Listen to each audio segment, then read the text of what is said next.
Al'ummar kasar Nijar dole ne a jinjina muku. Kun bar turawa Gode muku. lallai. Kun jajirce a neman yanci kamar kowa. Al'ummar kasar Nijar dole ne a jinjina muku. Kun bar turawa Gode muku. Kun jajirce a neman yanci kamar kowa.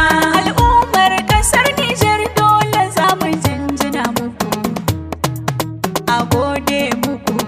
Kun jajirce a neman yanci kamar kowa. shirin nan da kun kayo dole ne a jinjina muku. Lallai lallai. Yancin kasar ku yau dole ne a miƙa muku. Lallai lallai. Gode Jama'a masu kallon mu barkanmu da warhaka, barkanmu da sake haɗuwa da ku a wannan lokaci a cikin wannan shiri namu na fashin baki. A yau kamar kowane lokaci muna tare da Bilkisu Mahmud wacce ta yi ikirarin cewar 'yan Nijar 'yan uwanta ne, jininta ne, masoyanta ne, kuma babu yanda za a yi a raba su. Bilhassali ma ta ce ba yanda za a yi a raba hanta da jini, sai dai a ta wanke hanta har su kare tare. Ba tare da ɓata lokaci ba zan haɗa ku da Bilkisu ta fara ba mu ɗan takaitaccen tarihin ta kafin mu shiga cikin shirin gaba ɗaya. Malama Bilkisu, bismillah. Assalamu alaikum masu kallon mu, ni dai sunana Bilkisu Mahmud. An haife ni a unguwar Daneji a shekara ta 2014. Na yi nursery ɗina a Abubakar Adamis Academy. Na shiga primary a UA wato Umar Anina Academy. Yanzu ina aji 3. Kun ga na samu shekaru 10 cif masu albarka. Amma ba su gama cika 10 ba, sai wata 2 nan gaba. Bismillahirrahmanirrahim. Abdulrahman Chani ya fito daga jihar Tulaberi daga yankin yammaci a matsayin Bahaushe. Ya shiga aikin soja a shekara ta 1984. Ya samu horarwa aikin a ƙasar Senegal. Kafin ya zama babban dogaran tsaron fadar shugaban ƙasa, ya jagoranci sojoji a Zandar, Agadas da kuma Difa. Wajen daƙile safarar miyagun ƙwayoyi da suka addabi yankin, aka kuma samu gagarumar nasara a wannan jagoranci nasa. Ƙwazo da ƙwarewa aikinsa ta sa shi ne soja na farko da ya saurin gano ɓaraguzan jirgin UTA flight mai namba 772 da ya haɗari a wajen kilomita 450 a gabashin Agadas. Da ke yamma da Tenere, a nan Tenere ɗin a ƙungurmin Sahara a shekara ta 1989. Irin wannan ƙwazo da ya nuna ya sa an ba shi lambar yabo da ta girmamawa. Abdulrahman Chani ya yi aikin sojan Majalisar Ɗinkin Duniya masu wanzar da zaman lafiya a Ivory Coast, Sudan, Jamhuriyar Demokuraɗiyyar Congo. Ya kuma yi aiki a matsayin sojan haɗakar ƙasashe da suka haɗa da Najeriya, Chad da kuma Kamaru wajen yaƙi da 'yan ta'addar Boko Haram. A shekara ta 2011, Chani ya zama kwamandan askarawan da ke tsaron fadar shugaban ƙasa. A lokacin mulkin shugaban ƙasa mai girma Muhammadu Yusufa, wanda ya ɗaga matsayinsa zuwa janar a shekara ta 2018. A yunƙurin mulkin da aka yi na shekara 2015 kuwa, inda aka zargi sa hannun Chani a ciki, inda ya musanta hakan kuma kotu ta binciken ƙwaƙwaf ta wanke shi tas. A shekara ta 2021, Abdulrahman Chani ya tarwatsa yunƙurin juyin mulkin da sojoji suka yi ƙoƙarin yi. Ya kuma zaunar da mai girma shugaban ƙasa Muhammadu Yusufa a kujeras na ragowar kwanaki 2 da suka rage kafin miƙa mulki ga magajinsa mai girma Muhammadu Bazum. To malama Bilkisu mun gode, na ga alama ya kamata mu katse ki, don na ga alama kin su kwano, idan ba mu katse ki ba za mu samu damar yi miki tambayoyi ba, sannan kuma ba za mu samu damar shiga wani rukunin ba.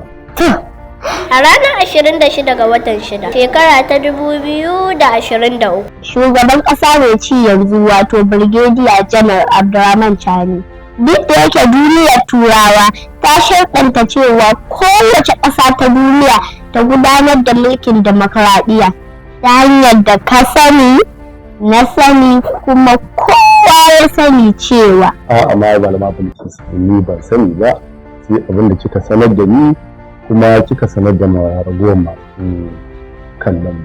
Abba ka sani na sani, kuma kai ma ka san na san ka sani. To jama'a masu kallon mu a yau dai muna tare da Bilkisu Mahmud, muna tare da bakuncin ta kuma ta ne mana fashin baki ne akan shugaban ƙasar Nijar mai ci yanzu wato Brigadier General Abdurrahman Chani, kuma ta ne mana wannan fashin baki ne daga ta dan takaitaccen tarihin rayuwarsa har zuwa yadda aka yi zama shugaban ƙasar Nijar a yanzu.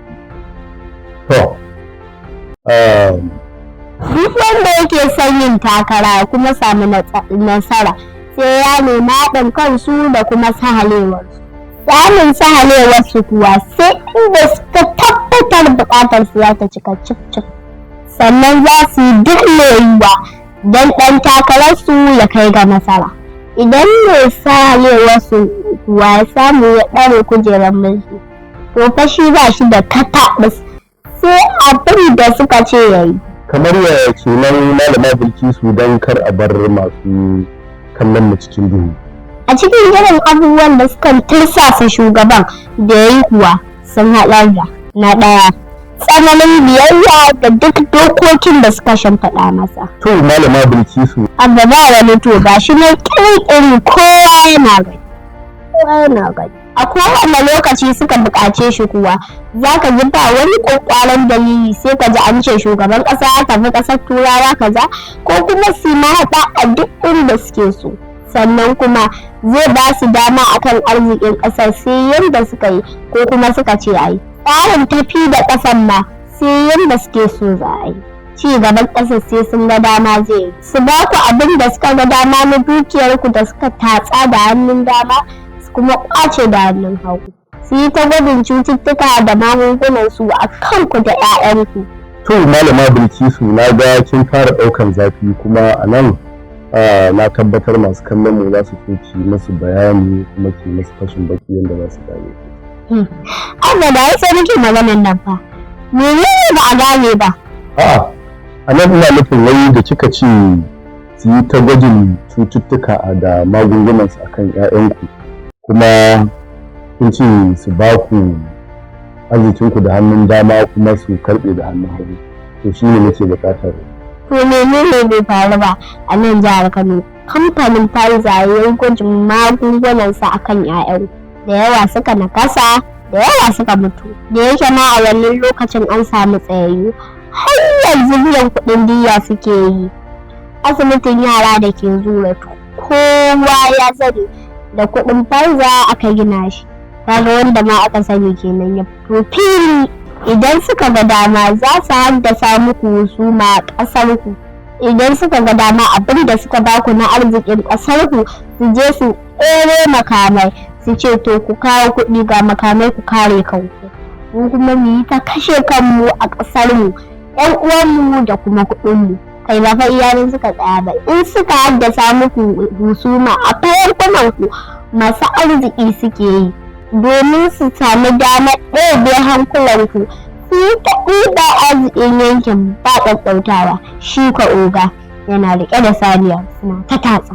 To amma malama Bilkisu. Dakata Abba ka bari in ƙarasa abin da na ɗauko, kar ka katse ni domin duk na'urorin nan da suka kewaye ni biya ne ka bar ni in bore kuɗi. To shi kenan muna sauraron ki. Irin waɗannan abubuwa Brigadier General Abdurrahman Chani ya hanga ya kuma tabbatar in aka tafi a haka ƙasar Nijar da yankin Sahel kai har ma da Afirka babu inda za su je idan har aka bari aka tafi a haka. Don haka ya kalli ƙasar ya kalli kansa ya ga wanne ne ya fi muhimmanci, sai ya gane ƙasar ta fi muhimmanci akan kowa da komai har shi kansa. Sai ya ɗauke kawaici, kara, alkunya da tsoro da kuma gudun maganganun da 'yan barandan da suke samu a jikin gwamnati za su ce. Ya kuma duba rayuwar mu ƙananan yara da na yankin Sahel ya za ta zama nan gaba. Ya sadaukar da rayuwarsa akan soyayyar ƙasarsa, 'yancinsa da kuma yadda rayuwar mu za ta kasance nan gaba mu ƙananan yara. To malama Bilkisu abinda na san na tabbatar yake bawa masu kallon mu mamaki shine ke da ba 'yar ƙasar Nijar ba ce, to ya aka yi kika san hakan kuma me ya shafe ki da hakan? 'Yan Nijar fa 'yan uwanmu ne, masoyanmu ne, jininmu ne, ya kake ganin za a iya raba hanta da jini? Ai ba zai yiwu ba, sai dai a ta wanke hanta daga nan har su ƙare tare. Wannan wani haske ne ya fito wa 'yan Afirka kyauta daga ƙasar Nijar. Ba a taɓa tunanin wannan haske daga ƙasar Nijar zai fara fitowa ba, sai yanzu da ya fito. Don haka 'yan ƙasashen Afirka, wannan ƙalubale ne a gare. Idan kuma muka sake wannan ya zama mun yi sake da damar mu, to wallahi mun ruwa. Da haka rayuwarmu da ta 'ya'yanmu za ta kasance har ila yau mattaƙuni. Babu abin da ya kamace mu yi da mu yi ta yi sai addu'a, musamman mu ƙananan yara, don na ji ulama sun ce addu'an mu ƙananan yara ta jaba ce.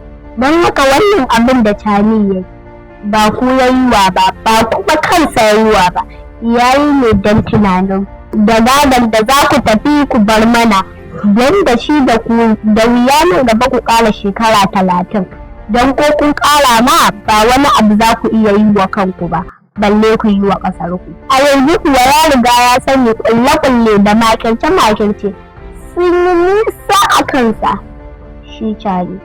Kamar yaya kenan?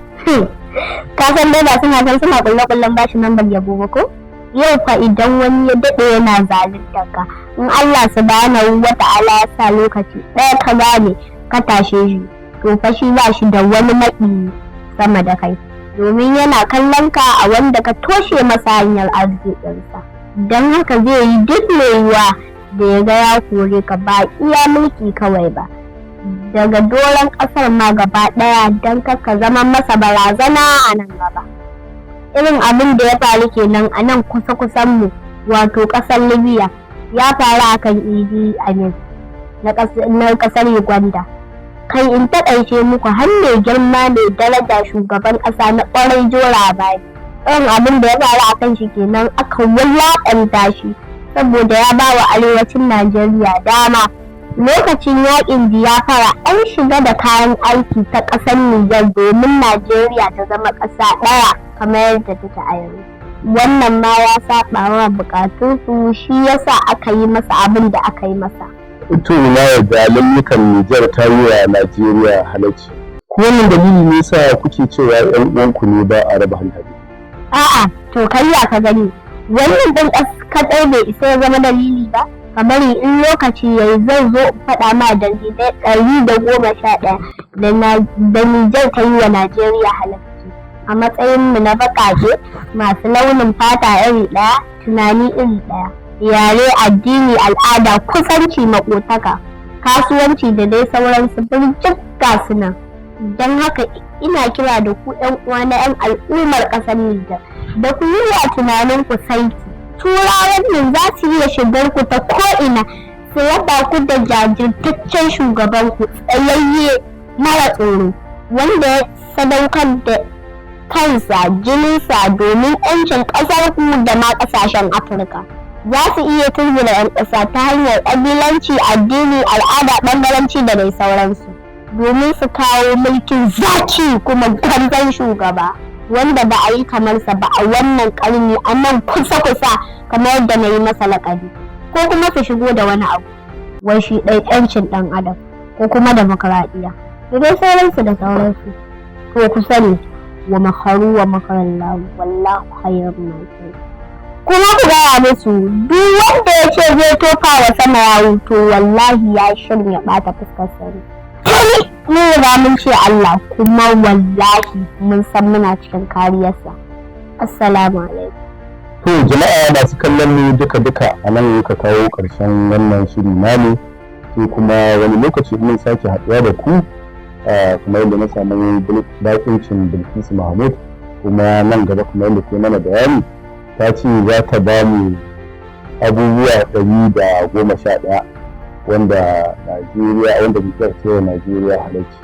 Muna fata nan gaba kaɗan za ku mu sake haɗa ku da Malama Bilkisu idan lokaci ya yi, kuma idan an samu dama Malama Bilkisu don mu ji waɗannan abubuwa 111 da ta ce Najeriya ta yi wa Nijar ta yi wa Najeriya halarci. Saboda haka za mu rufe labarin shirin sai kuma wani lokacin mun sake haɗa da ku. Assalamu alaikum wa rahmatullahi ta'ala wa barakatuhu. Ni ne naku a kodayaushe Mahmud Mukhtar. bar turawa da muku kun lallai jajirce a neman yanci kamar kowa. al'ummar kasar Nijar dole ne a jinjina muku Kun bar a turawa gode muku kun jajirce a neman yanci kamar kowa al'ummar kasar Nijar dole za mu jinjina muku a gode muku kun jajirce a neman yanci kamar kowa shirin nan da kun kayo dole ne a jinjina muku. lallai Yancin kasar ku yau dole ne a miƙa muku. lallai Gode wa rabbana tun da